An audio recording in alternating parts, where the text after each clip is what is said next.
오늘은 18번째 부활, 고난과 신뢰라는 부제목을 갖고 있습니다. 질문은 이렇습니다. 부활은 진짜 있나요? 우리가 교회에 다니는 이유는 부활하고 천국 가서 영생을 얻기 위해서인가요? 이런 질문을 던지고 있습니다. 생각해보니까 여러분 이번 주에는 배경이 좀 바뀌었죠? 네, 콤파스에서 녹화를 하고 있습니다. 매번 좀 같은 분위기에서 녹화를 하다 보니까 좀 분위기를 좀 바꾸고 싶어가지고 여기서 한번 해봤는데 약간 좀 소음이 있을 것 같아요. 그래도 너그럽게 이해해 주시고 함께 해주시면 감사하겠습니다. 정원 선생님의 180페이지에 이렇게 얘기합니다. 그리스도인들은 십자가에 달려 죽었던 예수가 죽음에서 부활했다는 성서의 증언이야말로 죽음이 극복되었다는 가장 확실한 증거라고 믿는단다.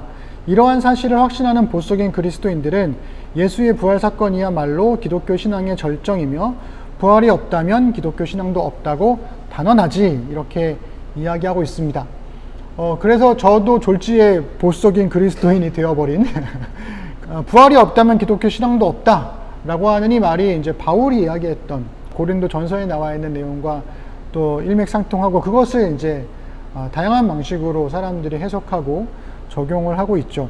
그럼에도 불구하고 저는 부활이 기독교 역사 속에서 가장 중요한 주제라고 저는 생각을 합니다. 실제로 부활이 없었다면 기독교가 시작될 리도 없었고, 그리고 예수 그리스도의 부활로부터 시작해서 기독교의 복음이 전파되어 왔고, 사도행전에 나와 있는 초기 사도들의 선포 그리고 설교의 주제 전부 다 부활을 전제로 하고 있기 때문에 그렇습니다. 많은 사람들이 예수님의 십자가를 더 중요하게 여기는 경향도 있는데요. 사실은 부활의 주제를 이야기하기 위해서 십자가 사건이 뒤따라오게 되는 거죠. 부활의 의미를 설명하기 위해서 십자가를 설명할 수밖에 없는 그러한 배경도 가지고 있게 됩니다. 그렇기 때문에 부활은 여전히, 예수님의 부활은 여전히 기독교 신앙의 근간이 되는 거죠. 다만 이 부활을 어떻게 바라볼 것인가, 어떻게 우리가 받아들일 것인가의 문제를 좀 다르게 볼 필요가 있다는 생각을 하게 됩니다. 그래서 흥미로운 게, 이 부활이 기독교 신앙에 있어서 가장 중요한 주제임에도 불구하고 반대로 기독교 신앙을 갖기에 가장 어렵게 만드는 주제이기도 하다라는 거죠. 정말 죽었다가 다시 살아나는 것인가, 이걸 어떻게 믿을 수 있는가. 예수님은 하나님이시니까 그렇다고 쳐도 우리도 과연 부활할 것인가, 이런 질문을 던지게 되고, 또 더더군다나 예수님의 부활이 정말일까? 이거 나중에 제자들이 만들어내고 꾸며낸 이야기 아닐까? 그래서 성경 안에서도 그런 얘기들 많잖아요. 제자들이 뭐 시신을 훔쳐갔다고 얘기를 해라, 이런 주장도 있고, 여러 가지 고민들이 우리 안에 있게 되는 거죠. 이 정원 선생님은 김근주 교수님의 구약으로 읽는 부활신앙으로부터 답을 찾게 됩니다. 구약 성서가 부활신앙을 명료하게 다루고 있지 않다. 그리고 구약에서는 죽음 이후의 삶에 대한 기대나 희망이 거의 나타나지 않는다. 없다고 해도 무방하다. 그러나 이 제2성전기를 지나면서 죽음을 이기는 영원한 생명을 간구하는 것이 단지 그저 영원히 산 영생을 쫓고자 하는 욕망에서 시작된 것이 아니라 죽음에도 불구하고 하나님을 끝까지 신뢰해야 될 이유를 찾는 과정에서 이 부활신앙이 생겨난 것이다. 그래서 하나님과 그분의 통치를 굳게 신뢰하는 삶으로서의 부활신앙이 생겨난 것이다 라고 주장을 하고 있습니다. 그래서 구약에서의 죽음이라고 하는 것은 극복해야 할 대상 뭐 이런 게 아니라 되게 자연스러운 인생의 종착점인 것이고, 현세적 삶을 굉장히 긍정하고 있다 라고 하는 거죠. 그래서 구약의 사람들이 기대했던 건 뭐였냐면, 죽음 이후에 영생을 기대했다거나 혹은 다시 살아날 것을 기대했던 것이 아니라 이 땅에서 현실 속에서 하나님의 복과 신실함을 누리는 삶이 굉장히 중요한 주제라는 겁니다. 그런데 이 부활신앙이 제2성전기의 끝자락인 주전 2세기경부터 시작해서 예수님의 탄생까지 약 200년 사이에 생겨나게 되었는데, 그것이 이스라엘이 멸망한 이후에 국가적 공동체가 기대했던 그런 복음, 즉 다윗의 나라가 회복될 것에 대한 그런 기대가 가족과 개인의 복음으로 축소되기 시작했다는 거죠. 이스라엘 공동체가 어떻게 복을 받느냐의 문제에서 각 개인들이 어떻게 하나님의 복을 누리며 살 것인가, 나라가 망했음에도 불구하고 어떻게 신실하게 야훼 신앙을 믿으며 살아갈 것인가의 주제를 고민해 왔다라는 것입니다. 그러다가 이후에 바리새인들에 의해서 부활신앙이 왜곡되기 시작을 했는데요.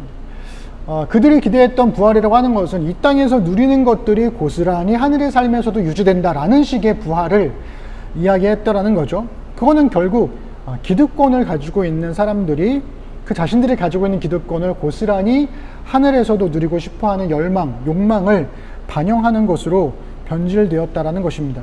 참된 부활신앙이라고 하는 것은 뭐냐면 영생을 얻기 위해서, 부활을 얻기 위해서 신앙생활을 하는 게 아니다라는 거예요. 그저 예수님의 가르침이 그 자체로 의미 있고 가치 있기 때문에 신앙생활을 하는 거죠. 그렇기 때문에 부활은, 저는 이렇게 정리할 수 있겠습니다. 부활은 신앙의 목적이 아니라 신앙의 결과로 주어지는 옵션이죠. 부활이 신앙의 목적이 될 수 없다는 거예요. 신앙 자체의 목적은 예수 그리스도의 삶과 가르침을 따르는 삶이라는 것입니다. 그래서 187페이지에 정원 선생님이 이렇게 이야기를 해요. 고난 가운데도 그리스도를 따라 기꺼이 좁은 길로 걸어가는 제자의 삶이야말로 부활신앙의 가장 강력한 증거라는 사실과 지금 여기서의 삶과 희생과 실천을 말하지 않는 사람들이 가르치는 부활신앙은 종교 장사치들이 파는 독이 든 불량품이라는 사실을 잊지 말아야 한다. 이런 이야기를 해주고 있죠. 물론 이런 고민이 생겨나는 겁니다. 그리스도인이 된다라고 하는 것은 예수님의 부활을 믿음으로 신앙생활을 시작하는 거잖아요. 예수님의 부활로부터 신앙생활이 시작되는 거예요. 그러나 그렇게 시작된 신앙생활이라고 하는 것은 예수님의 삶과 가르침을 따르는 신앙생활을 연습하는 것입니다. 연습하는 과정을 통해서 결국 나의 부활을 기대함이 아니라 하나님 나라가 나를 통해 이곳에 임하기를 소망하는 삶이 되는 거고, 그것이 결국에는 어쨌든 결과적으로 내가 부활하는 거 아니에요, 결국 부활을 위해 사는 거 아니에요 라고 말을 끝까지 밀어붙이고 싶겠지만 그것이 아니라 하나님 나라가 나를 통해서 이곳에 임하기를 바라고 살면 우리가 기대하지 않아도, 바라지 않아도 이후에 부활이 우리에게 약속으로 주어져 있다라는 거죠. 네, 결국에는 이 부활의 수레바퀴, 부활의 이 쳇바퀴 안에서 또 맴돌게 되는 것처럼 보이는데요. 그래서 저는 이 헷갈림을 이렇게 좀 정리해 볼 수 있다고 생각을 하는데요. 부활신앙을 예수님의 부활을 믿음으로써 하나님의 뜻에 끝까지 순종하는 십자가의 길을 따르는 삶으로 정의하면 저는 오케이입니다. 그런데 예수님을 믿음으로 나의 부활을 기대하는 신앙으로 정의하면 나로케이가 되는 거죠. 네. 그 사이에서 우리가 좀 복잡하게 헷갈리게 되는 것 같아요. 나의 부활을 기대함으로써 신앙생활을 하는 것이냐, 아니면 오히려 예수님의 부활을 믿음으로써 하나님의 뜻에 끝까지 순종하는 십자가의 길을 따르는 삶으로 정의하느냐, 이것에 따라서 좀 이야기가 달라지지 않나 라는 생각을 해보게 됩니다. 생각해보면 예수님께서 십자가에서 하나님 앞에 자신의 모든 삶을 내어놓잖아요. 하나님께 모든 것을 맡깁니다. 예수님이 자신이 부활할 거라는 기대를 가지고 하나님께 말하지 않았거든요. 그저 죽음 이후의 삶을 하나님께 맡기는 거죠. 부활은 그래서 예수님께서 나는 부활할 거야가 아니라 하나님께서 예수님을 죽음에서 일으키셨다 라는 고백으로 가는 겁니다. 우리 러닝메이트를 같이 하고 있는 정기환 집사님, 예인교회 정기환 집사님께서 그런 얘기를 하셨어요. 기독교 다원주의라는 표현을 쓰셨거든요. 종교다원주의라는 말은 들어봤는데 기독교 다원주의라는 표현은 처음 들어본 것 같아요. 근데 그 말이 되게 맞다는 생각이 드는 게, 기독교 안에 굉장히 다양한 스펙트럼이 존재하잖아요. 부활을 적극적으로 믿는 사람과 적극적으로 믿지 못하는 사람이 있다고 할 때 그것도 다 그 안에 포함되는 그리스도인들 아닌가라고 하는 거죠. 여러분들은 부활신앙을 어떻게 생각하십니까? 여러 가지 생각들이 있을 수 있는데요.